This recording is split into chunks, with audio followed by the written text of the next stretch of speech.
Hello folks, this is Ed from 8 Sigma 8, and today's video is about knives. Knives, like my friend always said. And you're into the knives. Well, basically, um, my knives started off very simple. It wasn't, by name brands or anything like that. It was mainly with, whatever I can get. At the time when the recession hit, I lost my jobs and everything. The prepper thing was in full motion. It was going on. It actually started in Y2K, but anyways. So I didn't start off with name brands. Whatever I came across, I came across. Well, we're talking about several years ago, well, more than that, probably about over 10 years, and what it led to, in the beginning, it was just simple stuff where I had, you know, in the military, even though I had this Navy knife, and I used it a lot. It has several jumps on it. I was a paratrooper back in the days in Fort Bragg, when it was called Fort Bragg. So, but that's the beginning. As you could see in the front, to those who know about these knives, it's not the Marine Corps K-bar. This is the Navy fighting knife or whatever it is. It's been around the block, as you can see. And so these knives are was what I used in the jungles of Panama. For the jungle school. It led to a form of survival and multi-tool. This is my first multi-tool. So as you can see, the multi-tool that I had, it was used a lot. Cracking, coconuts, going through the brown MRE bags, digging holes, into the terrains of Panama and also in North Carolina. But it was used a lot. I got teased because it's a Navy knife. Why don't you get an Army one? Well, the military doesn't issue it that much unless you're going to war. But anyways, after I used that, it was a World War II one, and it was beat up. It had some usage. So then the next thing I came across was this mula, whatever you call it, from Spanish, some kind of Spanish one. So as you could see, this knife went around the block, you know, but it led to others. I got them cheap back in the day. Back in the when I was, in my 20s. So all these blades that I have are the beginning of the prepper thing. I didn't know what a prepper was or any of that sort. And as time went on, I had different knives and stuff. I had the um, first generation Leatherman, but the Leatherman was good in the beginning. And so, but anyways, before I get into it, the other knife I came across is some form of a Japanese blade. All right, it is very scary, as you can see. It had a high glass, wooden sheath and everything. As you can see here, this thing is scary. I hardly carry this because I cut myself several times. If you don't know how to use it, it doesn't have a hilt on it. It is something. That's why I put the camouflage wrapping so I can have some kind of grip. But this one, as you can see right there, it's it's a blade that I use, in the event that I'm gonna, be in any situation that life or death. It's the last resort. But every blade is the last resort. Knives, knives, knives. Like I said in the past, these one is none, two is one, and then some. Because what I have is and then some. I always start off in some form. But when I train, if I'm handling a knife, I'm trying to do something before. I always rehearse, and it leads to this cold steel, training knife. But it's like a K-bar and everything. I use it in many ways. I'm not fancy. I'm not a good, knife fighter, but I had a knife, and I only been in two knife fights. Not the best thing. So, um, but anyways, what in the beginning it just happens to be one thing after the other. Well, guess what? This Gerber has a brown sheath. It's probably older than me, or less, you know. But this boot knife I came across it, and I got it for $20 at a yard sale, and that was here locally. Yeah, it's a knife, Go ahead, $20. $20 is nothing to me, but it gave me something. It gave me some form in situations, or I'm going to a place. How can I conceal carry something that I don't want nobody to know? Well, I go Western. Guess what? That's there. And but that led to other boot knives. Here's another one, and it's not bad, but it's got a Tonto blade, as you can see, anywhere. But if I'm not afraid to lose it, well, I take it with me. So I'd rather have that than not have something, at all. And this thing it's a Taiwanese, but it's good. So when I have something like this, it's going to be something that I'm not afraid to lose. But guess what? This was $10. Anyways, so then another one came along, another Gerber. As you can see, black handle, whatever, but it didn't have the sheath. The point was all screwed up. So, but I also came across this sheath. And I said, what the heck am I going to use this for? Well, it's whatever. I can use it as a boot knife or whatever, modern day, M3 like the paratroopers from World War II. But as you can see, same knife, $10. The sheath was $10. So I decided, yeah, I can pair it up. As you can see here, paired it up. So as time went on, I started picking up, everybody loves the buck knife, right? I do have buck knives, the 110s. But as you can see, they're not buck knives. It's not a buck knife. This is made in Pakistan. It's a carbon copy of the buck knife. But it's made solid. As you can see here, a solid knife can do wonders for everything, So there's the sheaths, little holsters and sheaths. They're not made for it. One is for a charade and the other one is whatever. But the one that is whatever that goes with the imitation buck knife, it has a belt loop, a really good one. So I also look for those things. Here's one. Here's Japan's buck knife. Well, I like it. And I got this one because it said Japan on it. I got it for $10. I say, what the heck? As you can see, I used it a lot. So everything that I got leads to one thing. It goes from, poor quality or manufactured in a country that does things cheaply, like Chinesia. I don't like Chinesia, blades. They don't last long. I like Japanese blades. They last longer because those Japanese, they know a thing about blades. Pakistan, they use, whatever steel they have, mainly, scrap steel, and so on. So these things are great. I'm not afraid to lose these, but it would hurt a little bit. I said, well, I lost a good knife, a pocket folder.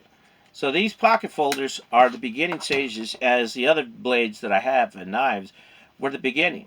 I started that way. I lost my Leatherman, like I mentioned earlier. The Leatherman, it grew legs and it took off. So don't trust your friends or your buddies at times, because they walk off with your crap, and so on.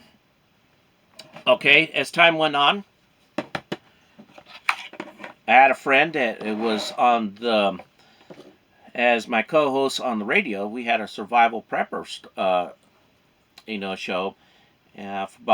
For him, he was there about 7.5 years to 8 years on the show, and for me, 9 years. So whenever he was a YouTuber, he passed away this year. And whenever stuff comes along, and he say, I have plenty of stuff, Ed. Would you like to buy it? And that led to more blades that I need. I need a decent you know waistband straight full tang blade. And it led to this. So I carried this whenever I go out training, pistol rifle training with the dudes and or the schooling. So it led to something. So a lot of the guys were making fun because I had some stuff made overseas. Sometimes overseas stuff is worth a lot because it's better to have something than nothing. One is none, two is one. Well, guess what? It came to that point. And that point was finding more things. Again, Civi, I forgot how to pronounce this one. Civivi. Anyways, I got this through a friend. Cash and some junk. He knows what I carry or find. Anyways, as you can see, this is something that I use for, if I'm going to go somewhere, go to a function, where there's a bunch of weirdos and stuff, and you can't tell if you have it. And it's got a belt clip on it, which is good. So I use it. I take it. And guess what? It works. So I got boot knives and so on. So one thing leads to another, and it goes on and on, folks. And here's another one. So this is worth not much, but it led to other things. As you can see, I did some horse trading, and horse trading leads to good stuff. And in the event, I have some friends that are looking for certain things, I'm willing to depart with it. So when I depart with it, I'm not gonna be butthurt about it. So, anyways, here's another one: Spartan blades. So I came across a Spartan blade, and I did some horse trading and so on. I put some paracord in the Spartan blade. Good quality stuff. But if I want to go incognito carrying things, this is what I carry. When you go to those the nuts and the land of nuts and fruits, which is on the west side of the state of Nevada, can't tell. It's not longer than most. You got to follow the communist state of Nevada. I mean Nevada, but California, and California has a lot of laws to you can't do anything but die. So, anyways, this one I got in a trade show. Awesome. And this one came out in a magazine. It also came out in a survival magazine and so on. Off grid, and has the pros and cons. But I met the manufacturer at that trade show in Phoenix every December. He was there promoting his stuff, and I like the Mandalorian, thing. And the Mandalorian thing is, it's my religion to have these things. And so, and it's got some weight, I can use it for whatever, or how I'm going to use it, depending on, on what. It's got a belt clip on the back, as you can see. And it has the symbols of the accomplishment when you are a Mandalorian and you met your match, and so on. As you can see, there it is. So these things are awesome. I like the leathersmith belt clip. I like the culture of the Mandalorian, and so what. So this is something that I appreciate a lot because, in fiction, yeah, I'd love to be a Mandalorian, but in today's world, I might as well be the Mandalorian in in myself. So then I came across other things, and those other things is basically name brand. And name brand blades are awesome. Um, as you can see here, first production run, Bark River. And Bark River, I looked up, Bark River, and I got this from a friend who needed some cash, and I had some junk, so cash and carry plus junk. So, which is my stuff for other people's stuff. You do horse trading. And Bark River's knives are reputable if you're into bushcraft. I have a lot of bushcraft stuff and so on. But my knives are always, I'm sorry, my knives are based upon what I'm going to do, where I'm going. This one I love to take. I've only taken it once, and when I'm out there hiking or going up to the hills in my vehicle, and so on. The sheath, awesome. As you can see, look at that thing. Nice leather, good leathersmith. So everything has its purpose on this blade. It's not offensive, but it can be if you know how to, use a blade for defense. I wouldn't fight a mountain lion unless you have no choice, or a bear, but guess what? It'll lead to something. My knives are based upon how I'm going to use it throughout the day or the evening. But anyways, nothing wrong. I did some horse trading with this Bark River knife and some cash.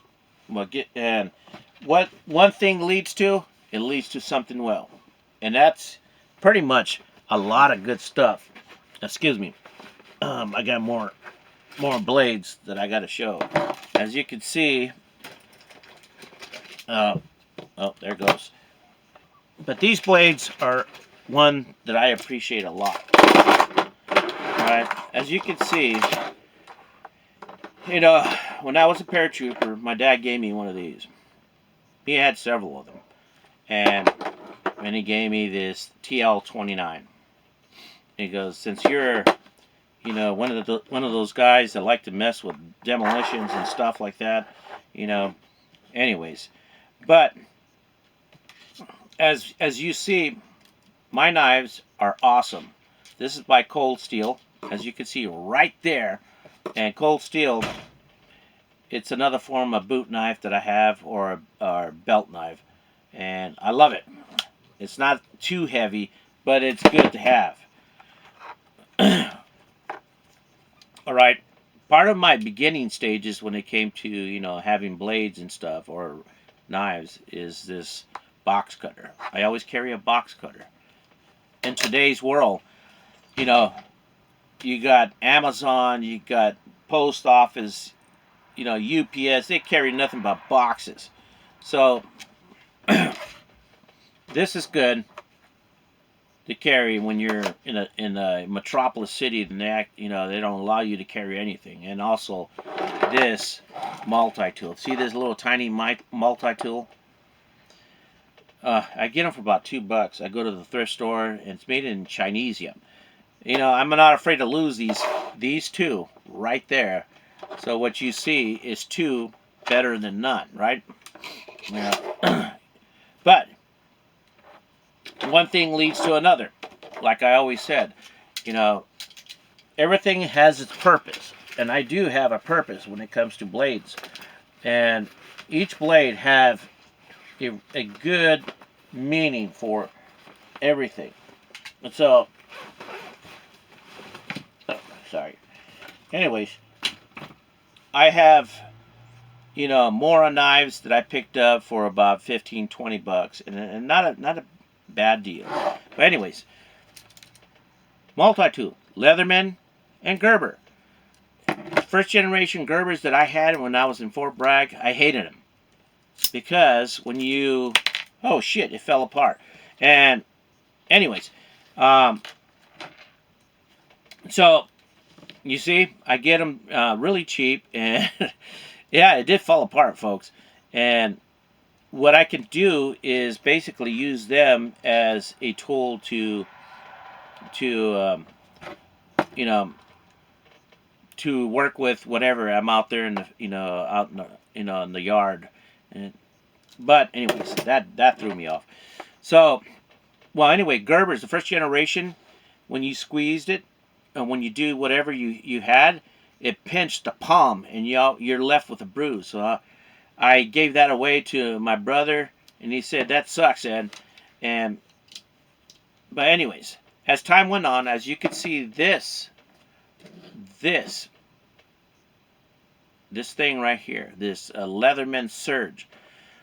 I got this at the thrift store in a bucket full of, rusted, sockets, wrenches, and stuff, and that was in there. This was in there, folks. And I saw it. As you can see, it has rusty gold on it, and I still have to lube it and everything, clean it. As you can see right there, rust. I'm not afraid to buy stuff like this. As you can see straight through it, nothing but rust. That's how I come across these things, and it works just fine, I just got to clean it up. Not like this Gerber, it just fell apart, right in front of you guys. And guess what? It lost the retention clip, this one right here. And things flew. It's all right. It's somewhere around here. I can find it. Here's another one. Pocket knives, folders, CRKT, Kershaw's. Everything is got its purpose. Little SOG knife. This is the first SOG knife for me that I found. Kershaw. And as you can see, all these things I came across through just going around to thrift stores or yard sales. I just take, 15, 20 bucks. I believe this one was, they were asking, I think 30 bucks, and I did well with it. Nice blade, as you can see. Look at this blade. But you got to be careful when you set these folders spring-loaded in your pocket. Well, part of the deal, what you see here, these knives are, I like the color of this. The patina is made by Fox Edge. And I use this a lot, because I don't want to lose this one, which is by Benchmade. And Benchmade, limited edition, 3V, and super light locking system. Anyways, you see, if I'm going somewhere fancy and I want to impress somebody, which I don't like to, and it's light, I'd rather carry this because it's light, and so on. So this Fox Edge, it's a little heavier, but I'm not afraid to lose it. But it served its purpose for me. Here's this E6 knife, as you can see here. This knife, I started using it, and the edge wears out so quick. But I'm not afraid to lose it. Where I got this, Big Five. And Big Five, they sell stuff that doesn't last long. So, here's a Maxim. Nice edge, everything solid, good belt clip. Hey, come on. That's the clown. The clown. He's my Belgian dog. So, anyways. So, this stuff is good. I'm not afraid to lose it. Headquarters in USA, but made in Chinesia. Sometimes Chinesia makes some good stuff. The clown, hey, stop that. And one thing led to another. Kershaw. And Kershaw, this is a HCR13 MOV. 3935. Oh, I love this one. I like the patina and not the patina, but the look it has. The belt clip, light compared to the other Kershaws that I have. I'm afraid to lose this one, but guess what? If I'm going to go somewhere else, I'm not afraid to lose that one. All right?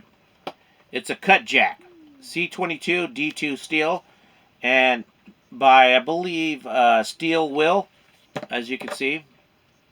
There it is. I'm a little fast, So all these knives I've been not collecting, folks. I just been, as time went on, another Kershaw. You know, Kershaw is what I come across more often, and Kershaw is good. You know, good stuff. You know, good blades. You know, knives, knives, knives. And I carry this as my EDC. It blends in with the clothing and so on. And I like the color green and black. In the distance, if you drop this in some kind of grassy area, it's going to blur. But I'm not afraid to lose it, as you can see. Nice, you know, for being Kershaw. Kershaw's one of the good ones. And I have a lot of them, as you know. But here's a Gerber. This Gerber, as you can see, it's not bad. You know, it's a 0113, and I'm not afraid. It has a locking button and a locking release, as you can fold it. And I don't mind taking this, but the only problem, folks, as you can see, the belt clip is gone.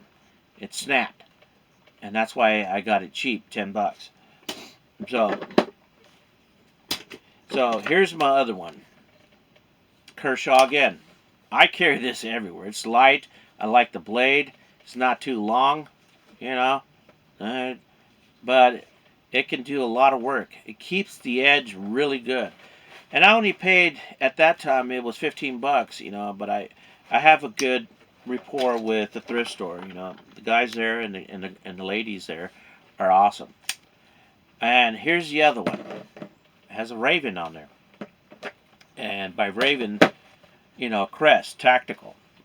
A 440C, I guess that's the steel. It's got that Tonto blade image, the Raven, as you can see, you know, serrated edges, you know, multi-system, good edge, you know. I haven't taken it out lately, and it's got a good skull cracker glass breaker, you know. If you want to thump somebody instead of just, you know, you want to give them a little dent, you know, you can use it for whatever. So, as I've been saying, the weirdest ones, actually, my bushcraft, this thing is huge, by Condor, made in El Salvador. Those El Salvadorians, you know, them and their machetes, man, they like hacking people to heck. As you can see, this thing is pretty long, over a foot. You know, over a foot. It's probably a foot and a half long for a bushcraft, you know, chetty, you know. And it does, I hacked quite a few things. It's got a 90-degree spline. You can use it as a bushcraft. You know, like in the movie Predators, and they're being, you know, hunted. And when it came to, you know, running out of ammo, the character used his long blade to chop the beast's head off. Well, guess what? I don't mind chopping something like that. But, you know, thank God that I'm not put into a situation like that where I have to use that. So these are the blades that I've come across. And horse trading, cash and junk. You got to learn how to horse trade, folks, in order to find these blades. You'll come across them, pennies to the dollar. But what I'm trying to say is, you know, a lot of this stuff, as you can see, this is a Moron knife. I picked this up, and I paid, I don't know, it's a high carbon steel Moron knife.